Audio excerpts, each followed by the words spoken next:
Hannah Murray on TRE in the afternoon. Joining us on the line now is Scott Reisfield. He is the great-nephew of Greta Garbo and the author of Greta Garbo and the Rise of the Modern Woman. It's the definitive biography that reveals how her life and career sparked a global transformation in women's roles, ambitions and self-expression. In the book, Scott draws on a decade of archival research and family letters to dismantle decades of myth-making around Garbo's life. The book argues that many famous stories about her early career were fabricated or embellished by contemporaries seeking credit for discovering her. Welcome to the show, Scott. Well, thanks for having me. It's great to have you with us. This must have been really wonderful putting this book together, going through letters and archives and yes, deciding on the sort of story that you wanted to tell. Yes, it was. And I learned a lot of things I didn't know. I knew the basic person. It's just part of the family. And so you get a sense of everyone in your family. And there were aspects of her life that I really only learned by researching. And it was just actually wonderful. Yeah. And do you feel that you needed to correct some of the myths, as you say, that were talked about her and her life?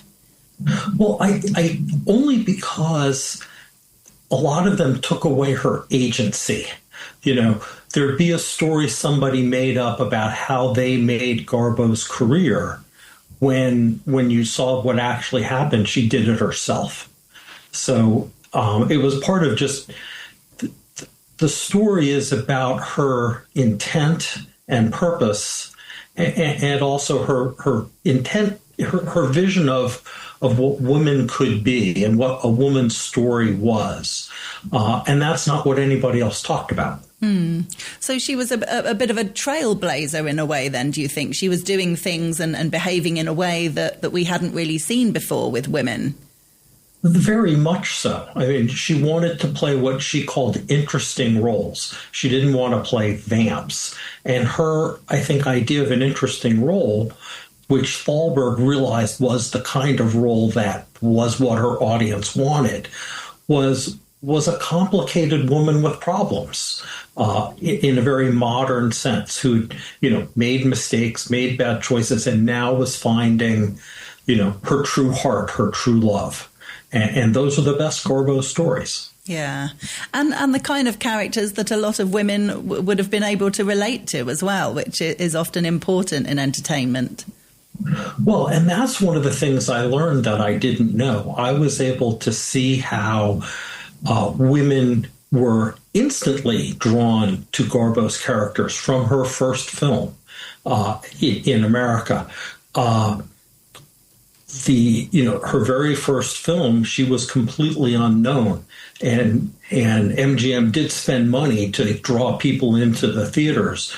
But by her second film, she was one of the top actors in the industry, which is amazing. Definitely. And you see people in the industry trying to understand how she's doing what she does on screen, which is naturalistic acting, just how she was trained. And not what Hollywood did. So she's transforming the industry to a whole different style of acting. So how would you describe naturalistic acting then? Well, like what you see as an everyday person when you see an actor. Some acting is very it's intentionally fake. Like a lot of sitcom acting, they're pausing for the laugh track. There's not an attempt to be a real person. And on the other hand, you have films and some TV shows where the actor is inhabiting the personality as if they were that person.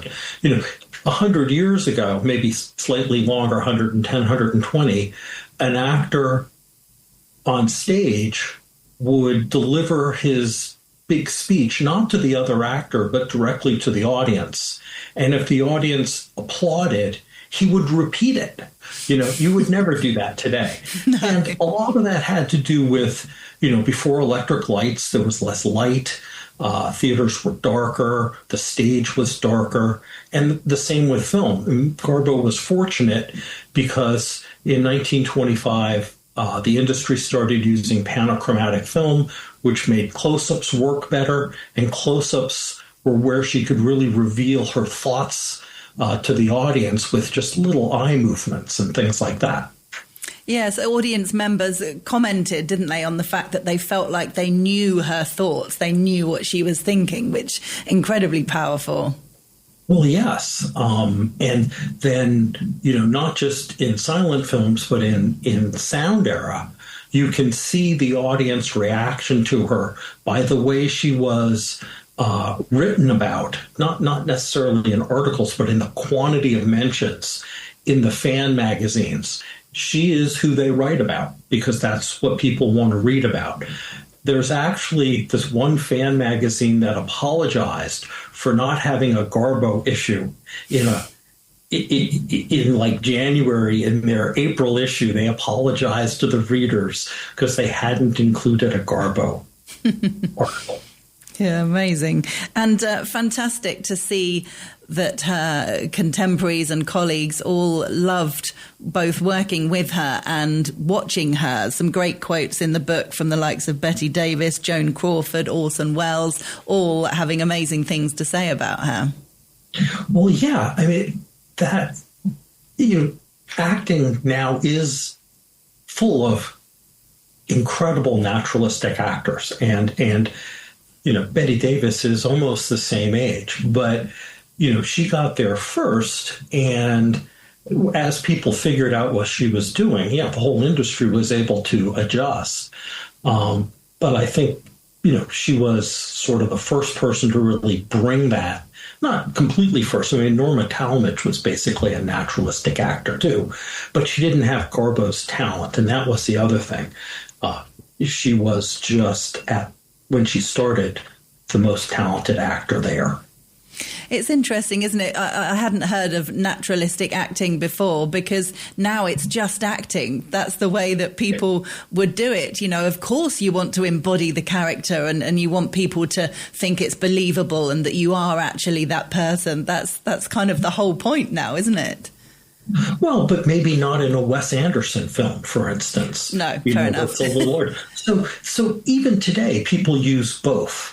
But if you're going for that whole naturalistic approach, 100 years ago, that was the minority approach to acting, and now it's the majority. Yeah. So can you tell us a bit more about her beginnings in Sweden, wasn't it, and how she came to Hollywood and the movie industry? Sure. She was born to a working class family in Stockholm, and she wanted to act from an early age. School was abbreviated at the time. If you were a working class kid, you went to, primary school and then you were out. And usually people started with sort of simple jobs and would drift into a career in their 20s. But Garbo, at 16, was working at a department store. She was considered one of their better clerks. And her break, which was luck to a degree, but she also made her break, was she was cast in an industrial film for her store. And that was the first time she ever worked on film. And even then, there's this great story. One of the actors in the film, as he was watching her, said to the director, "Oh, this is too over the top. This will never work." And the director said, "So we'll leave it on the cutting room floor." I told her I would film her, but it was so good they had to use it. And then she did other industrial films for Ragnar Ring. It's hard to know how many because so few of those films exist. There are 4 films that exist, and she probably did others. And she took that money and invested in acting lessons for herself. So there's the intent to get into a theater career, not a film career. And she auditioned for a spot at the Royal Dramatic Theatre. As she was doing that, she worked in her first feature film, which was sort of a Max Sennett knockoff in Sweden, a low budget, funny film, which gave her money to go to school because, she was, not going to be able to just fund it out of her everyday life. She'd be working at theater, not her job. So she gets to Dramaten and she's instantly successful on stage. They loved her there.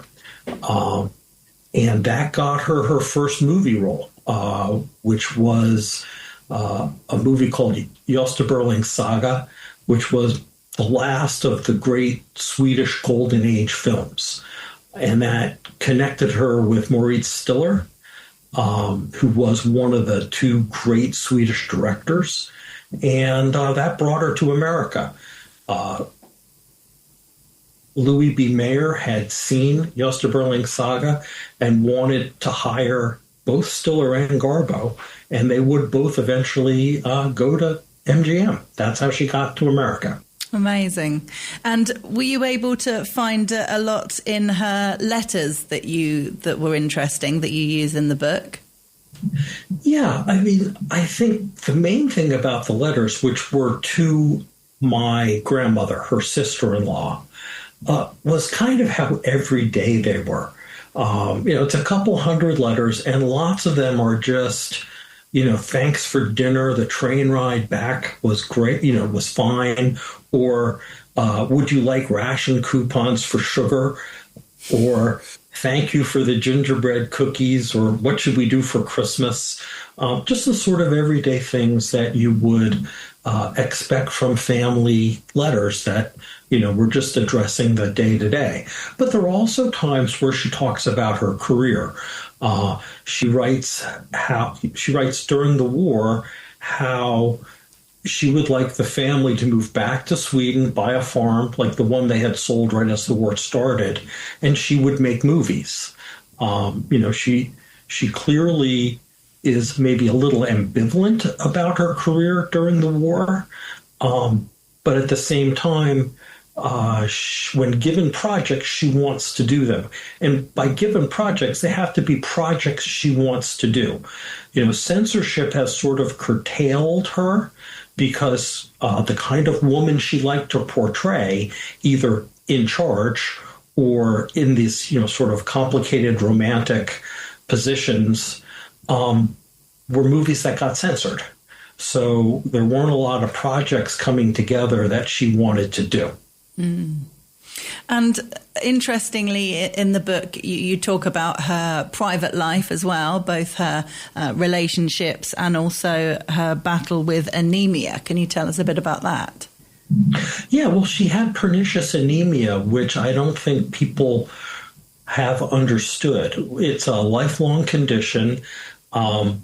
It used to be fatal. It was not a condition most people survived for over a year or two after they were diagnosed. And when she was diagnosed, at 21, they had just developed these treatments. And, it just caused general health problems that she had to deal with throughout her career. And the initial treatments, today you can take a shot, but the initial treatments were liver shakes. They're not a very appealing option to me. Oh, no, absolutely. And what do we know, or what did you find out about her private life? Well, I think people have always wondered about her relationship with Moritz Stiller, who was her first film director. They clearly were close, but they clearly also were apart. And there was a pretty, decent age difference between the two of them. And what I found in a letter that Stiller had sent back to Garbo that she kept was that at the end of all of the back and forth between them, he was saying, we should get married if you feel that way.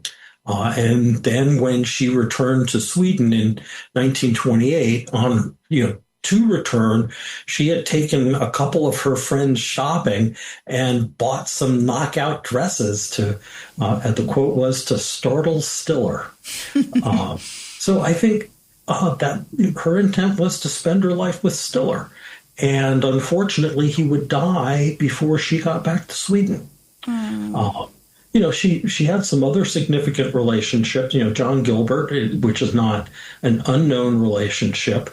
I think with Stiller, people knew that there was a romantic relationship. They just didn't understand how close it was. The John Gilbert story is pretty known. I think people don't understand how in love she was with George Schley because they didn't talk about it. Yeah. So how were you able to find all this information? Well, some of it is from her letters or notes to herself. Some of it is, in the case of John Gilbert, it was more stripping out the pieces of the story that had been added in that weren't necessarily correct. So the number of times that John Gilbert and Garbo were supposed to get married is, 5 or 6. But it doesn't seem like any of them had real prospects. And there's a great John Gilbert interview where he says, I want to be a movie star and she wants to go live on a ranch and have 11 kids, which is not what I want to do. I mean, John Gilbert loved being a movie star and everything that came with it. And Garbo didn't care that much about the star part of it. She liked acting. Yeah. And I think she would have acted for minimum wage if that was all what was available. Interesting. So with all the research that you did and all the information that you collected about Greta Garbo, why did you go down the route of, obviously the book is called Greta Garbo and the Rise of the Modern Woman. Why did that sort of stand out as a prominent hook for the book?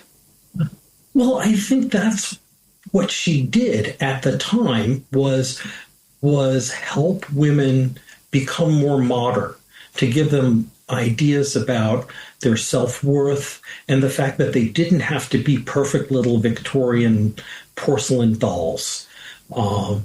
And that's been lost. And a lot of it was lost because in the age of censorship in the McCarthy era, women were pushed back into the background again. I mean, to the degree that they had made gains in sort of independence and economic employment in the 20s and 30s with the Depression, so maybe really even the 30s, and the war, and then the McCarthy era, feminism was completely not part of the picture. And she's a very feminist kind of person. And what remained from the post-war era was a meme about Garbo as a recluse, which she wasn't a very public person, but she wasn't a recluse in the Howard Hughes kind of way, or even, J.D. Salinger. I mean, she was out in New York. She was out in L.A. She was out in Europe. Plenty of people saw her. She had lots of friends that she spent time with. She just didn't do interviews because she wasn't working. And I could look at newspapers and there would be an article about Garbo going out to do something like at a nightclub. And then 2 pages later would be a picture saying she was a recluse. It was profitable for the paparazzis to sell the Garbo recluse image. And so it was sold. But it wasn't reality. I mean, reality is she was a private person who didn't find publicity interesting. But that's a little different. And so I think a lot of people today, they know the name and they don't know why. And I think the why is actually kind of interesting and relevant for women today. Yeah, definitely. Wouldn't it be nice to say that the press have learnt a lot and grown since then, and wouldn't talk about celebrities in such a way, and they're producing much more factual journalism? That would be nice, wouldn't it? I think the other thing about Garbo is just an interesting life. I mean, her path from childhood to being a star at MGM is just an incredibly interesting personal story. Mm. She worked hard. She was talented, but she worked to take advantage of her breaks. She had a sense of what she was worth and demanded it from MGM, and everybody loved working with her. Yeah, that's really nice to read. Absolutely. Well, if people want to get a copy of the book, it's called Greta Garbo and the Rise of the Modern Woman. It is by Scott Reisfield, who we've been chatting with today, the great nephew of Greta Garbo. It's available on our website, tre.radio. Scott, thank you so much for being with us. Thanks for your time.